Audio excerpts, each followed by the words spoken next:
Hello friends, welcome back. Myself Bhanudhikari. So in the last lecture हम लोगों ने मास और चार्ज के बीच में रिलेशन पढ़ लिया था, है ना, और उनके बीच में डिफरेंसेस पुट किए थे। इसके अलावा हमने देखा था कि आइंस्टाइन थ्योरी ऑफ रिलेटिविटी के अकॉर्डिंग मास में क्या चेंज आता है जब वो स्पीड के साथ जाता है। और आज के लेक्चर में हम लोग स्टार्ट करने वाले हैं कूलम्ब से। ठीक है, तो without wasting our time then we will be going to start Coulomb's law. Okay, Coulomb's law के अकॉर्डिंग हमारे पास क्या होता है, कैसे होता है, ये सब हम लोग आज देखने जा रहे हैं। देखिए, कूलम्ब्स लॉ के अकॉर्डिंग उन्होंने क्या कहा था कि जो कोई भी इलेक्ट्रिक फोर्स है, ठीक है, it is directly proportional to the product of the charge and inversely proportional to the square of the distance between. Sir, ये तो कुछ ग्रेविटेशन की तरह सिमिलर है, जहां पर वहां पर the force of gravitation was directly proportional to the product of their mass and inversely proportional to the product of the square of the distance between them. और यहाँ पर क्या है, द फोर्स ऑफ अट्रैक्शन और repulsion. कुछ भी हो सकता है। देखो, ग्रेविटेशनल फोर्स तो बेटा हमेशा अट्रैक्टिव रहने वाली है, लेकिन यहाँ पर तो जब सेम चार्ज है तो रिपेल भी करेंगे। यहाँ पर क्या है बेटा कि द फोर्स ऑफ अट्रैक्शन और repulsion, the electrical force is directly proportional to the product of charge, but it may be attraction or repulsion and inversely proportional to the square of the distance between them. So we can say that F is directly proportional to Q1 and Q2 and F is inversely proportional to 1 upon R square. Okay, so on combining the equation first and second, we can get F is directly proportional to Q1 and Q2 by R square. On removing the proportionality sign, we get a proportionality constant K, which is called electric force constant upon R square. The value of K is 1 upon 4 pi epsilon naught. Okay, now what is epsilon naught? We will be taking this in the next lecture, but the value of 1 upon 4 pi epsilon naught is 9 into 10 raised to the power 9. Okay, talking about the more things on this, that we have learned that Coulomb's law is saying that it is directly proportional to the product of the charge. But sir, what will happen if Q1 and Q2 are two opposite charge? तब क्या होगा जब Q1 और Q2 जो है opposite charge होंगे? तब तो ये माइनस में आएगा, है ना। और जब हम लोग क्वेश्चन करेंगे तब भी हमारे पास माइनस में आएगा। फ्रेंड्स, आप लोग एक चीज को ध्यान रखिए, यहाँ पर माइनस कोई इतना बड़ा रोल प्ले नहीं करेगा। यहाँ पे हम लोगों को सिर्फ मैग्नीट्यूड से मतलब रहेगा Q1 और Q2 से।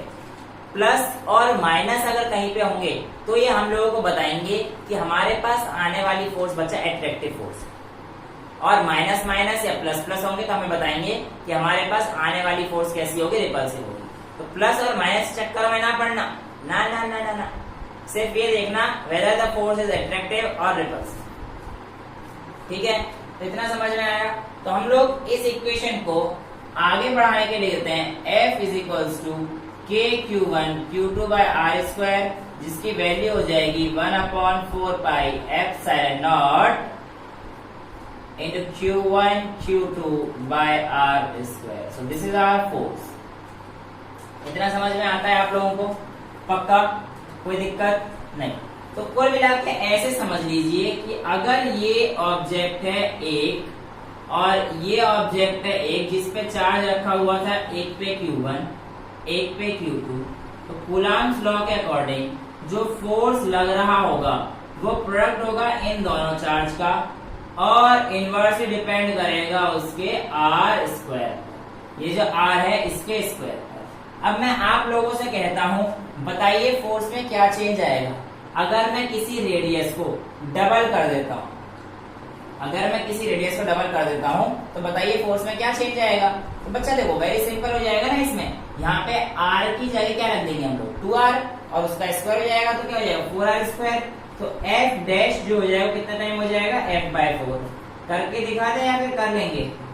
करके दिखा दीजिए ना सर। ओके, जब R is equals to 2R होगा तब बताइए फोर्स में क्या चेंज होगा। देखो बेटा, F जब R था तब कितना आएगा, F is equals to K Q1 Q2 upon R square. जब R की जगह 2R हो जाएगा तो हमारे पास F कितना आ जाएगा, K Q1 Q2 upon 2R का होल स्क्वायर, जिसकी वजह से हमारे पास क्या आ जाएगा बेटा, K Q1 Q2 upon 4R का स्क्वायर आ जाएगा। अब देखिए k q1 q2 अपन r स्क्वायर, इसको मैं क्या लिख सकता हूं, f लिख सकता हूं। तो f dash is equals to f by 4, यानी कि हमारे पास जो नया फोर्स आएगा वो f by 4 times 1 by 4 times हो जाएगा पुराने वाले का। अच्छा अगर मैं इसी चीज को ऐसे बोल देता हूं, what will happen when the radius will get half of the previous one, यानी कि इस बार मैंने r को r बाय 2 कर दिया है, तो इस बार क्या हो जाएगा, अब आप घर पे ट्राई कीजिए, 4f हो जाएगा, है ना, f डैश 4 टाइम्स हो जाएगा। कैसे आप यहाँ पे ट्राई कर लेना, ठीक है। तो हम लोगों ने इतना कर लिया कूलम्ब्स लॉ के ऊपर। ये न्यूमेरिकल जनरली बोर्ड्स में आ जाते हैं, पूछ लेते हैं ना, कोई टफ नहीं है, बहुत ही सिंपल है, ठीक है। ऐसे चार्ज भी बोल देगी, चार्ज का मैग्नीट्यूड डबल कर दिया है, इतना कर दिया, तो क्या रिलेशन आएगा, इस रिलेशन से आप ऐसे क्वेश्चंस आराम से कर सकते हैं, ठीक है, कोई दिक्कत नहीं। अब देखिए इस कूलम्ब्स लॉ को हम लोगों से बोला जाता है कि आप वेक्टर फॉर्म में लिखिए। कैसे फॉर्म में लिखिए, वेक्टर फॉर्म में लिखिए। तो फटाफट से स्क्रीनशॉट वगैरह लेना है तो ले लीजिए, है ना, ज्यादा कुछ लिखा नहीं है पर समझा बहुत कुछ दिया, ठीक है। तो देखिए बेटा वेक्टर फॉर्म में जब भी आता है इसका मतलब हमें बात करनी है डायरेक्शन के साथ। बिल्कुल सर, ये बात तो हमें समझ में आ जाती है। बेटे जब हमें डायरेक्शन के साथ बात करनी है तो चीजों को समझना भी थोड़ा सा जरूरी हो जाएगा, क्योंकि बिना समझे तो चीजें आएंगी नहीं, रटना नहीं है, फिजिक्स में रटना नहीं है। अब देखो बेटा, इस Q2 की वजह से दोनों पॉजिटिव चार्ज हैं। Let us consider the two positive charge. Consider two positive charge Q1 and Q2 are separated by a distance r. हम लोगों ने इसको कितने डिस्टेंस सेपरेट कर दिया है, r डिस्टेंस सेपरेट कर दिया है। अब force of Q2 on Q1, देखो दोनों पॉजिटिव हैं तो Q2 Q1 वाले को रिपेल करेगा, तो इसका फोर्स इधर आ जाएगा बेटा, यानी कि ये कितना आ जाएगा, force on 1 due to Q, तो F12 क्या लिखेंगे बच्चा, F12 लिखेंगे, है ना। ऐसे ही हम लोग मान लेते हैं कि भाई इधर की तरफ 1 लगाएगा 2 पर, तो ये भी रिपल्शन होगा, तो ये F force on 2 due to 1 ये हो जाएगा, है ना। कोई दिक्कत आई अब तक नहीं। अब हमारे पास क्या करते हैं कि भाई कूलम्ब्स लॉ के स्टेटमेंट के अकॉर्डिंग F12 को लिख देते हैं, है ना। अब आप यहाँ पे भी थोड़ा सा दिमाग लगा लीजिए, रेडियस की टर्म्स में क्या होगा, देखो बेटा R जो हमारे पास आएगा, है ना। अब देखो ना आप, ये F21 इस तरफ गया, F12 इस तरफ जाएगा, ध्यान रखिएगा थोड़ा सा होगा, है ना। अब ये F12 तो हमारे पास इस तरफ गया, है ना। अब हम लोग करके देखते हैं कि रेडियस क्या हुआ। देखो इसका रेडियस है मान लेता हूं R1 इस पॉइंट से यहाँ का, और यहाँ का R2 मान लेता हूं। तो अब क्या हो जाएगा कि भाई यहाँ से R2 अगर यहाँ पे आ रहा है, यहाँ से यहाँ पर आ रहा है, तो R2 एक डिस्टेंस कवर करेगा, है ना। तो मैं मान लेता हूं कि जो डिस्टेंस इसने कवर करी है R2 ने R1 पे, इधर से इधर आते समय ये वाली ये हो जाएगी मेरे पास R12, सही है, नहीं ये R21 होगी, क्योंकि 2 ने कवर करी है 1 की तरफ, समझ में आया।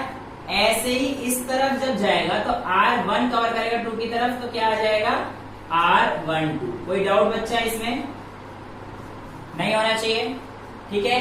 अब आप देखो ना, यहाँ पर हमें ये पता पड़ रहा है कि अगर R12 इस तरफ है तो R21 उसके ऑपोजिट, मतलब मैग्नीट्यूड में दोनों सेम रहेंगे बच्चा, क्योंकि डिस्टेंस तो हमारे पास नेट R है, लेकिन इनका डायरेक्शन क्या हो जाएगा, ऑपोजिट।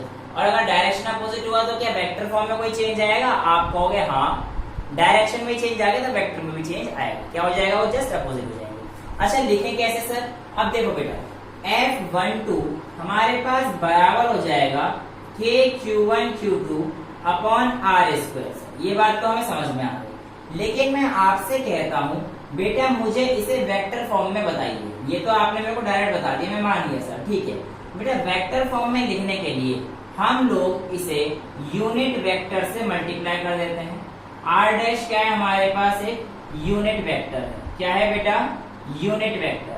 अब आप लोगों ने पढ़ा होगा क्लास 11th में, बुक में तो था, पढ़ा है कि नहीं पढ़ा, अगर नहीं पढ़ा तो एक बार थोड़ा सा टॉपिक और देख लेना, बट मैं यहाँ पे आप लोगों को बता देता हूँ।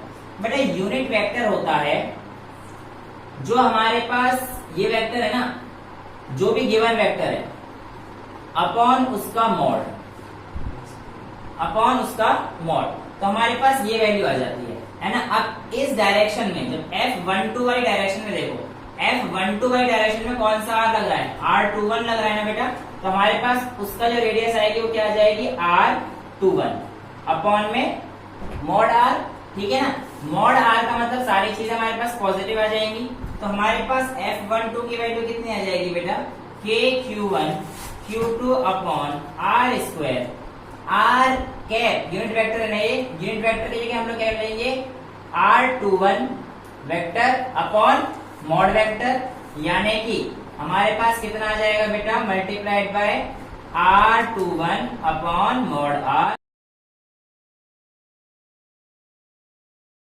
हम लोग R क्यूब लिख सकते हैं, जिसकी वजह से हमारे पास F12 की वैल्यू आ जाती है KQ1 Q2 upon R cube dot R21। ये बात समझ में आ गई आप लोगों को, ठीक है, वेरी गुड। अब हम लोग आगे चलते हैं कि F21 लिखना होगा तो कैसे लिखेंगे, है ना। F21 लिखना होगा तो कैसे लिखेंगे, इसी तरीके से आप लिख दीजिए सिमिलरली, सिमिलरली F21। बेटा F21 भी ऐसे रखेंगे, अब देखो ना F21 हमारे पास ये है और इसकी तरफ जाने वाला एरो R12 है, ये देखिए इसकी तरफ जाने वाला R12 है। जब R12 गया है तो यहाँ पे यूनिट वेक्टर R21 की जगह क्या आ जाएगा बेटा, R12 आ जाएगा, तो हमारे पास F की वैल्यू क्या आ जाएगी, KQ1 Q2 upon R square dot R12। इसका अब ये मैंने यहाँ पे R वेक्टर लिख दिया है, ये वाली स्टेप खा गया हूं मैं, ठीक है ना, हाँ थोड़ी सी भूख लग रही थी, और ठीक है, तो हमारे पास यहाँ पर भी वही आ जाएगा बेटा, F21 की वैल्यू कितनी आ जाएगी, F21 is equals to KQ1 Q2 upon R cube dot R12, ठीक है, ये वेक्टर फॉर्म में जरूर लिखना। अब बेटा हमारे पास वेक्टर फॉर्म में आ गई है और हमें इस बात का अंदेशा तो है कि R12 और R21 की डायरेक्शन अपोजिट है, R12 और R21 की डायरेक्शन अपोजिट है, since R21 is equals to minus of R12, ये बात तो हमें पता ही है ना। तो इस वजह से हम लोग ऐसा भी तो कह सकते हैं, therefore F12 is equals to minus of F21, vector हर जगह लगाते रहना भाई, ठीक है, ये हम लोग कह सकते हैं। और ये जो स्टेटमेंट है F12 is equals to minus F21, ये किसके अकॉर्डेंस में, तो यहाँ पे लिख देना, this is in accordance, this is in accordance to the Newton साहब third law, to the Newton's third law, hence Coulomb's law obeys Newton's third law. तो पेपर में कई बार आ जाता है लिखने के लिए कि भाई बताइए कूलम्स का लॉ न्यूटन के थर्ड लॉ कैसे ओबे करता है, तो हमें उसकी वेक्टर फॉर्म में करके दिखानी पड़ती है, पहले कूलम्स लॉ की स्टेटमेंट लिखनी पड़ती है। कूलम्स लॉ के स्टेटमेंट के अकॉर्डिंग मैंने आपको बता दिया, it states that the force of attraction और repulsion between two stationary point charge is directly proportional to the magnitude of the two charge and inversely proportional to the square of the distance between them. लिखना है क्या, लो लिख लो, यहां से लिख लो, इट स्टेट्स दैट, जिन लोगों को समझ में आ गया वीडियो फॉरवर्ड कर सकते हैं, that the electric force between 2 point charges, between 2 point charges is directly proportional to the electric force, यहाँ पे लिख लेना चाहो तो electric force of attraction and repulsion, attraction and repulsion between 2 point charges is directly proportional to the product of their charge and inversely proportional to the square of the distance between them, of the distance between them, ठीक है ना, ये statement आ जाएगी। अब मेरी बात ध्यान सुनना, आप मेरे से एक सवाल ये पूछ सकते थे कि सर आप कह रहे हो कि ठीक है, मैंने ये बात मान ली कि Q2 से Q1 रिपेल कर रहा है, पर आप आपको कैसे पता कि ये इसी लाइन के अकॉर्डिंग कर रहा है, या ये वाला इसी लाइन के अकॉर्डिंग? ऐसा भी हो सकता है यहां से रिपेल कर रहा हो तो इस लाइन के यहाँ पे करे, ऐसा भी हो सकता है कि ये कहीं और करे, मतलब जरूरी थोड़ी है कि इस लाइन पे करेगा, इस लाइन पे करेगा तो हमारे पास तो कुछ वैल्यू चेंज हो जाएंगी। हाँ बेटा आपकी बात बिल्कुल सही, और इस बात का मैं आपको आंसर दूंगा थोड़ी देर, ठीक है? जिन बच्चों ने सवाल दिमाग में आया बहुत अच्छा, वैसे तो आया नहीं होगा, मेरे ही सवाल है मेरे ही जवाब है, टेंशन ना लो, ठीक है?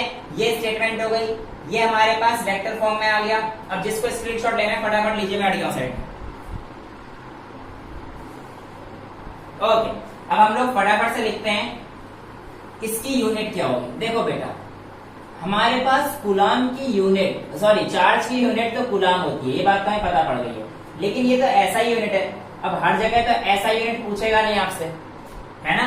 तो आपको पता होना चाहिए बेटा, हमारे पास ऐसा यूनिट है चार्ज की है, वो तो कूलाम रहती है, कोई दिक्कत नहीं। लेकिन सीजीएस यूनिट में हमारे पास स्टेट कूलाम आ जाता है। क्या आ जाता है बेटा? स्टेट कूलाम आ जाता है। सीजीएस यूनिट को हम लोग ESU, इलेक्ट्रोस्टेट यूनिट भी कहते हैं। कई बार हमारे पास इलेक्ट्रोस्टेट के अलावा EMU चार्ज भी आपने देखा होगा, जिसको हम लोग EMU, ये भी सीजीएस की वैल्यू है ना? अब ये EMU इलेक्ट्रोमैग्नेटिज्म में आता है, इलेक्ट्रोमैग्नेटिक यूनिट है ये भी सीजीएस की, और इसमें वैल्यू क्या आ जाती है? F कूलाम आ जाती है, ठीक है? इसमें आ जाती है F कूलाम। तो अभी आप लोग देखिए, ऐसा यूनिट ऑफ चार्ज हमारे पास कूलाम रहती है। स्टेट कूलाम कब आते हैं हमारे पास? ESU, इलेक्ट्रोस्टेट यूनिट, और हमारे पास इस इलेक्ट्रोमैग्नेटिक यूनिट में कितना आती है? F कूलाम आ जाती है। अब फ्रेंड्स इसके आगे क्या होता है? हमारे पास रिलेशन आते हैं। क्या आते हैं? रिलेशन आते हैं। कैसे आते हैं? एक कूलाम में 3 × 10⁻⁹ स्टेट कूलाम रहते हैं और 1/10 F कूलाम रहते हैं। तो ये तो हो गया हमारे पास स्टेट कूलाम, और ये आ गया हमारे पास F कूलाम, जिसको आप EMU की टर्म्स में भी ले सकते हैं। इतना समझ में आ गया? कोई दिक्कत? आगे बढ़े, ठीक है? अगर आप लोगों को इतनी चीजें समझ में आ गई है, फटाफट से लिख लो, स्क्रीनशॉट ले लो। तो हम लोग अब जरा कंपेयर करते हैं दो फोर्सेस को जो आज तक हम लोगों ने पढ़ी। कौन कौन सी दो फोर्सेस हैं देखते हैं।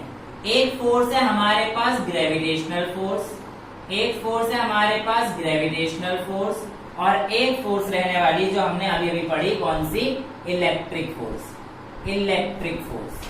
अब इस फोर्स को जो हम लोग पढ़ेंगे, देखते हैं क्या क्या चीजें सिमिलरिटीज हैं और क्या क्या चीजें डिफरेंस हैं। देखो बेटा, सिमिलरिटी नंबर 1, बोथ ओबे। पहले मैं सिमिलरिटीज कंपेयर करता हूं। Both obey inverse square law. Inverse square law दोनों ओबे करते हैं। इनवर्स स्क्वायर लॉ समझ जाना बेटा, है ना? तो यहाँ पे दोनों, यानी कि दोनों के दोनों ही 1/r² को ओबे करते हैं। ये तो सिमिलरिटी हो गई, ठीक है सर। इसके अलावा हम लोग कह सकते हैं both are central forces. Sir इस बात का मतलब क्या होगा बेटा? इस बात का मतलब ये रहेगा कि कोई भी चार्ज है, इस पे जो फोर्स आएगी इलेक्ट्रिकल फोर्स, वो इन दोनों इन लाइन के बीच में जाएगी, और या इन ऑब्जेक्ट के बीच में जाएगी, सॉरी, और हमेशा एक्ट करेगी अलोंग दिस लाइन। यही कारण था कि जो मैंने आपसे भी सवाल पूछा, इसमें ये वाला चार्ज का जो रिपल्शन है वो इस तरफ नहीं गया, इस तरफ नहीं गया, because the force acts along the line joining the centre. उस लाइन पे एक्ट करेगा जो इन दोनों के सेंटर को ज्वाइन कर रहा हो। इस लाइन पे एक्ट करेगा तो फोर्स इस तरफ ही आएगा, अगर अट्रैक्टिव हुआ तो इस तरफ जाता है, ठीक है? यही प्रॉपर्टी हमारे पास ग्रेविटेशन में भी होता है कि भाई ये भी सेंटर फोर्स होता है और ये भी होता है। लेकिन अब हम लोग बात करते हैं बेटा डिफरेंसेस की। तो डिफरेंसेस के बारे में बात करें तो बेटा ये एक तो मास पे डिपेंड करता है और इलेक्ट्रिकल फोर्स चार्ज पे डिपेंड करता है, तो बच्चों वाला डिफरेंस आ गया। इसके अलावा और क्या चीज आती है? इसके अलावा सर ये आता है कि मीडियम के चेंज होने के साथ साथ इलेक्ट्रिक फोर्स तो चेंज हो जाता है, यानी कि changes with medium. It changes with medium, but gravitational force does not change with medium, ये मीडियम के साथ चेंज नहीं होगा। ठीक है, इतना समझ में आता है? ठीक है सर, इतना समझ में आ गया। अब इसके अलावा बेटा क्या समझने की बात है कि इसका जो मास है, ये फिर स्पीड के साथ चेंज हो जाता है। मास स्पीड के साथ चेंज होता है, लेकिन क्या चार्ज स्पीड के साथ चेंज होता है? आप कहोगे नहीं सर, चार्ज स्पीड के साथ चेंज नहीं होता है। इतनी बात समझ में आ गई आप लोगों को? कोई दिक्कत? तो ये हमारे पास ग्रेविटेशनल फोर्स और इलेक्ट्रिक फोर्स की सिमिलरिटीज और डिफरेंसेस एक एक नंबर में अगर पूछने को आए तो आप अब लिख सकते हैं, कोई प्रॉब्लम तो नहीं आएगी। ठीक है, फटाफट से ले लीजिए स्क्रीनशॉट और इसके आगे हम लोग आगे बढ़ते हैं। ठीक है, अब हमारे पास क्या होते हैं, कुछ नन्हे मुन्ने से क्वेश्चंस आ जाते हैं। नन्हे मुन्ने क्वेश्चंस किस प्रकार हैं, आइए देखते हैं। आपसे बोलेगा कि कैलकुलेट कीजिए स्ट्रेंथ को बिटवीन, कैलकुलेट कीजिए स्ट्रेंथ को बिटवीन, या रेशियो कैलकुलेट कीजिए Fe और Fg का, दो इलेक्ट्रॉन का या फिर दो प्रोटॉन का या फिर एक इलेक्ट्रॉन और एक प्रोटॉन का। मैं ऐसा करता हूं, ये दोनों करके दिखा देता हूं, फिर आप एक इसका कर लेना। ठीक है, दो कैसे करना है। फोर्स ऑफ इलेक्ट्रॉन, अगर मैं इसको निकालूंगा बेटा तो कितना आएगा, F is equals to electric force KQ1 Q2 upon R square. F gravitational force कितना आ जाएगा, G M1 M2 upon R square. मैं सबसे पहले किससे कर रहा हूँ, 2 प्रोटॉन से कर रहा हूँ। ठीक है, अब हमारे पास क्या आ जाएगा बेटा, KQ1 Q2, यानी कि इसको सॉल्व करेंगे तो फटाफट से KQ1 Q2 upon G M1 M2 आ जाएगा। आ गया, यहाँ पे वैल्यूज डाल दो बेटा। K की वैल्यू आप लोगों को बताई ना मैंने, 1/4 पाई एप्सिलॉन नॉट होती है, और 1/4 पाई एप्सिलॉन नॉट की वैल्यू क्या होती है बेटा, 9×10⁹9। अभी हम इसके बारे में बात करेंगे अगले से अगले लेक्चर में, अगले लेक्चर में न्यूमेरिकल करेंगे कूलम्ब्स लॉ के ऊपर। ठीक है, और अब हम लोग क्या कर रहे हैं कि इनकी वैल्यू डाल देते हैं, 9×10⁹9 इंटू Q1। Q1 अब दो प्रोटॉन के ऊपर चार्ज है, प्रोटॉन के ऊपर चार्ज कितना होता है, प्लस का होता है, बट सेम उतना ही चार्ज तो उतना ही होता है ना इलेक्ट्रॉन का होता है, 1.6×10⁻⁻19। तो इतना ही ले लीजिए, 1.6×10⁻⁻19, और इसका स्क्वायर हो जाएगा अपॉन प्रोटॉन का मास। G की वैल्यू पहले डाल दीजिए, 6.67×10⁻11। ये वैल्यू पता है, यूनिवर्सल ग्रेविटेशनल कांस्टेंट की हुआ करती है। और M1 और M2 इसको निकालने के लिए क्या करेंगे बेटा, 1.67×10⁻27, इतना ही होता है ना। इसका भी स्क्वायर हो जाएगा मास ऑफ प्रोटॉन के लिए। आप लोग जब इसका रेशियो कैलकुलेट करेंगे तो कितना आएगा, 2 पॉइंट समथिंग into 10⁻34 आता है ना। कैलकुलेट करके देख लेना, I am not sure about this, but आता है शायद, इतना ही आता है। तो आप लोग इसे करके देखेंगे तो आपको ये वैल्यू मिल जाएगी। तो Fe अपॉन Fg का अगर हमसे पूछे कि दो प्रोटॉन के बीच में कितना रेशियो होगा तो आप लोग निकाल सकते हैं। ऐसे ही इलेक्ट्रॉन और प्रोटॉन का निकाल सकते हैं क्या, देखते हैं। इलेक्ट्रॉन और प्रोटॉन के में क्या लेंगे बेटा, चार्ज तो यहाँ पे भी E और स्क्वायर हो जाएगा, लेकिन ग्रेविटेशनल फोर्स जो है चेंज हो जाएगी। कैसे चेंज हो जाएगी बेटा, ग्रेविटेशनल फोर्स में M1 और M2 इस बार चेंज हो जाएंगे, और M1 और M2 की जगह पर हम लोग mass of proton into mass of electron, जो कि 9.1 इंटू 10⁻⁻31 kg होता है, इसका प्रोडक्ट लेंगे, ना कि 1.6×10⁻27 का स्क्वायर करेंगे। इतनी बात समझ में आती है। सिमिलरली दो इलेक्ट्रॉन के लिए कर सकते हैं, उसके लिए ये वैल्यू इतनी रहेगी, पर ये चेंज हो जाएगी। ये वैल्यू क्या हो जाएगी, 9.10 इंटू 10⁻⁻31 का स्क्वायर हो जाएगा।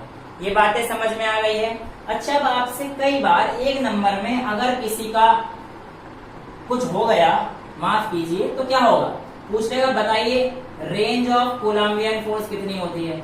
भैया कूलम्ब की फोर्स का रेंज कितना होता है, तो बेटा देखो ये ना रेंज बहुत ही माइक्रोस्कोपिक से बहुत मैक्रोस्कोपिक तक पहुंच जाती है, यानी कि ये रेंज वेरी करती है 10⁻⁻15 मीटर से लेकर 10⁻18 मीटर तक, यानी कि ये बहुत बड़ी रेंज हो गई है ना। इतनी रेंज तक, इतनी छोटी वैल्यू से लेकर इतनी बड़ी रेंज तक वेरी करती है।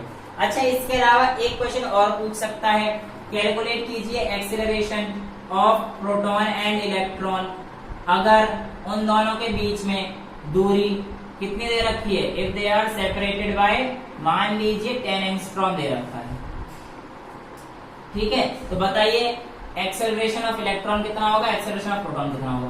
बेटा बहुत सिंपल क्वेश्चन बन जाएगा, कोई दिक्कत नहीं है। आप क्या करिए, पहले फोर्स निकाल लीजिए, F इज इक्वल्स टू के Q1 Q2 upon are square से पहले F निकाल लीजिए। Q1 और Q2 क्या रखेंगे आपको पता ही है ना, charge of proton electron same ही रहने वाला है, यानी कि 9 × 10⁻⁹ Q1 Q2 कितना हो जाएगा बेटा, इलेक्ट्रॉन का चार्ज और प्रोटॉन का चार्ज यानी कि 1.6 × 10⁻⁹ का स्क्वायर। मैंने बताया था यहाँ पे पॉजिटिव और नेगेटिव चार्ज से फर्क नहीं पड़ेगा, क्योंकि वो तो हमें अट्रैक्शन और रिपल्शन बताएगा सिर्फ, अपॉन में आर स्क्वायर, यानी कि 10 एंगस्ट्रॉम हो रहा है ना, मैंने 10 एंगस्ट्रॉम का मतलब होता है बेटा 10 × 10⁻⁻10 और इसका स्क्वायर हो जाएगा। आप इसको सॉल्व कर देना, यहाँ से क्या आ जाएगा बेटा, आपके पास फोर्स आ जाएगा। अब आपसे पूछा है एक्सेलरेशन ऑफ प्रोटॉन और इलेक्ट्रॉन बताइए, तो बेटा एक्सेलरेशन का फॉर्मूला क्या होता है, F/m, भाई F is equals to ma। यहाँ से एक्सेलरेशन कितना आ जाएगा बेटा, F/m। जब आप F/m करेंगे तो फोर्स कितना आया था हमारे पास, यहाँ से कैलकुलेट करके रख दीजिएगा। और मास में अगर आप कैलकुलेट कर रहे हैं एक्सेलरेशन ऑफ इलेक्ट्रॉन, तो इलेक्ट्रॉन का मास रख दीजिए 9.1 × 10⁻³ kg। और जब आप कैलकुलेट कर रहे हैं एक्सेलरेशन ऑफ प्रोटॉन, तो ये वाला जो फोर्स आया है उसको यहाँ पे पुट कर दीजिए, F upon mass of proton 1.67 × 10⁻27। तो इस तरीके से आप कैलकुलेट कर सकते हैं इसका और इसका एक्सेलरेशन, ठीक है। आज के लेक्चर के लिए इतने न्यूमेरिकल के साथ विदा लेते हैं। अगले लेक्चर में मिलेंगे जहां पर हम लोग क्या पढ़ेंगे, सबसे पहले तो प्रिंसिपल ऑफ सुपरपोजिशन, और उसके बाद उसमें भी अच्छे से न्यूमेरिकल्स करेंगे, फिर हम लोग आगे बढ़ेंगे, ठीक है। I hope the lecture was pretty much clear to you. In case of any doubt, you may post your comment in the comment box below. Okay, I will be loving to solve them. Till then, bye bye. Thank you so much. Have a nice day ahead.